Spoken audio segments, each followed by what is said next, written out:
السلام علیکم ورحمۃ اللہ وبرکاتہ۔ محترم بھائیوں، بزرگوں، دوستو، یہ ہمارا اصلاح معاشرہ کا 454واں سبق ہے۔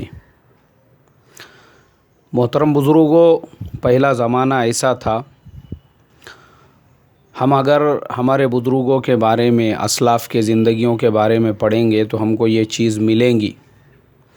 ان کا یہ مزاج ہوتا تھا کہ اپنی اصلاح کیسے ہو، اپنی تربیت کیسے ہو، اس بات کی طرف وہ لوگ زیادہ سے زیادہ دھیان دیتے تھے، توجہ دیتے تھے، اس کی فکر کرتے تھے۔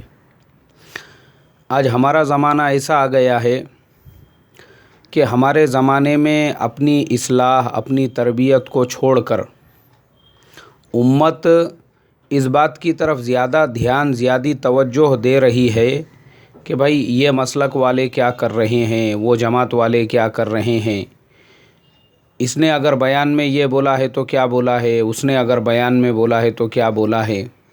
یعنی امت کا جو مزاج ہے، امت اختلافی چیزوں میں پڑھ کر اور امت اختلافی مسائل میں پڑھ کر اور امت ان چیزوں میں جن کا نہ قیامت میں حساب ہونے والا ہے، نہ اللہ تبارک و تعالیٰ کے سامنے جس کی پوچھ ہونے والی ہے، ویسے مسائل کو زندگی کا مقصد بنا کر اپنی صلاحیتوں کو، اپنی محنتوں کو برباد کر رہی ہے۔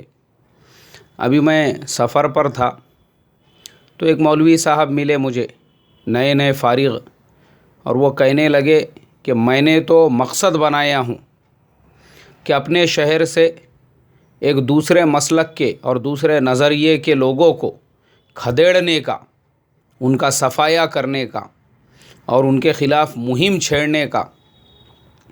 اسی لیے بولے ابھی میں نے فلانے شہر کا سفر کیا تو وہاں سے 20,000 روپے کی جو کتابیں ہیں وہ رد فلاں مسلک اس کے بارے میں لے کر آیا ہوں۔ بولے ان کے رد میں جتنی کتابیں مجھے ملتی تھی اور جتنے مقالے مل سکتے تھے اور جتنا مواد مل سکتا تھا، بس میں اسی کی تیاری کر رہا ہوں۔ میں نے کہا مولوی صاحب، ابھی آپ نوعمر ہو، ملک کے حالات دیکھو، دنیا کے حالات دیکھو اور امت کے مسائل دیکھو۔ امت کو ضرورت کس چیز کی ہے؟ کیا ایسے حالات میں، ایسے وقت میں ضرورت اس بات کی ہے کہ آپ کسی ایک مسلک کو لے کر اسی کو اپنے زندگی کا مقصد بنا لو؟ جیسے ابھی آپ نے کہا کہ آپ کو جو ہے مناظرہ کرنے والا بننا ہے، مناظر بننا ہے۔ اگر آپ کو مناظر بننا ہے اور آپ مناظر ہی بننا چاہتے ہیں تو میں آپ سے بالکل سہمت ہوں، لیکن اس چیز کا مناظر بنو جس کے کرنے پر کم سے کم آپ کو ثواب ملے اور جس کے اوپر کم سے کم اللہ تبارک و تعالیٰ کی امت، یہ جو امت ہے، اللہ تبارک و تعالیٰ امت کے اندر کچھ ایسے گمراہ طبقے پیدا ہو چکے ہیں، میں آپ کو ان کے نام لے کر بتاتا ہوں۔ آپ ان کے خلاف اگر رد کر رہے ہیں، یا جو آج بہت سارے لوگ اسلام کی کچھ چیزوں کو پکڑ کر اس کو ایک مدعا بنا کر اس کو بدنام کرنے کی سازشیں کر رہے ہیں، آپ اگر اس کا رد کرتے ہیں تو میں آپ سے بالکل سہمت ہوں، میں آپ کی بات کا اعتراف کرتا ہوں۔ لیکن اگر آپ ایک ایسا مسلک کے جن کے پاس خود حدیث کی دلائل ہے اور آپ اس کو اپنے زندگی کا مقصد بنا رہے ہو، مجھے یہ صرف آپ کی نادانی نظر آ رہی ہے اور صلاحیتوں کو برباد کرنا، اس کے علاوہ کچھ بھی نہیں ہے۔ اور یہ مزاج انسان کو، جس کا مزاج جب یہ ہو جاتا ہے تو پھر یہ مناظرے کا مزاج، ریٹا راٹی کا مزاج، اور پھر یہ اپنے آپ کو علامہ سمجھنے کا مزاج اور اپنے آپ کو اکابر سمجھنے کا مزاج انسان کو شیطان بناتا ہے۔ اس لیے کہ یہی وہ چیزیں ہیں جو انسان کے اپنے علم پر اس میں فخر اور تکبر پیدا کراتی ہے۔ اس کو لگتا ہے میں تو علامہ ہوں، میں تو فلاں مسلک کا آپریشن کر سکتا ہوں اور میں تو یہ کر سکتا ہوں، وہ کر سکتا ہوں۔ تو یہ سب بیکار کی چیزیں ہیں، اس میں صلاحیتیں مت برباد کرو، اصلاح کا کام کرو، تربیت کا کام کرو اور خود اپنی اصلاح اور تربیت کی سوچو، اور امت کو جو مسائل درپیش ہے ان حالات میں یہ غور کرو کہ اس چیز کی ضرورت ہے یا نہیں ہے۔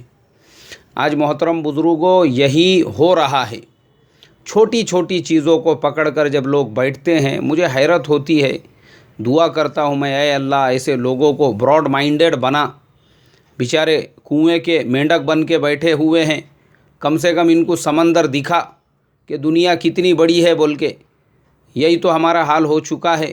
اسی کو ہم زندگی سمجھ رہے ہیں، اسی کو ہم نے اپنے زندگی کا مقصد بنا لیا ہوا ہے. اس لیے محترم بزرگوں، میں آپ تمام لوگوں سے یہی ریکویسٹ، یہی درخواست کروں گا، ایسے بیانات جس میں مباح مسائل پہ بحث و مباحثے، مکروہات پہ بحث و مباحثے، اور ایک دم یعنی مہمل باتوں کے اوپر اختلافی مسائل اور اس میں بیانات، اس سے ہم لوگ پرہیز کریں، ورنہ یاد رکھو ذہنی انتشار کے علاوہ کچھ بھی حاصل نہیں ہوگا.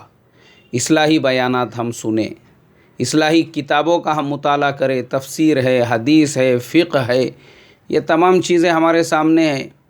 اور سوانح ہے، بزرگوں کی ہے، صحابہ کی ہے، اللہ والوں کی ہے، ان کی قربانیاں پڑھے، کیسی کیسی قربانیاں محدثین نے اپنے زمانے میں دی، فقہا نے اپنے زمانے میں دی. یہ اصل میں ہمارے سامنے آج سب سے بڑے مسائل ہے.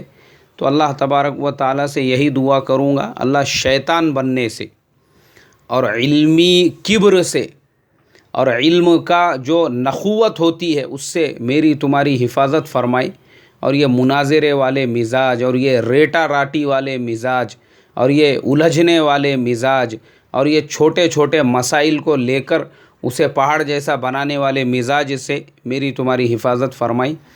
السلام علیکم ورحمۃ اللہ وبرکاتہ.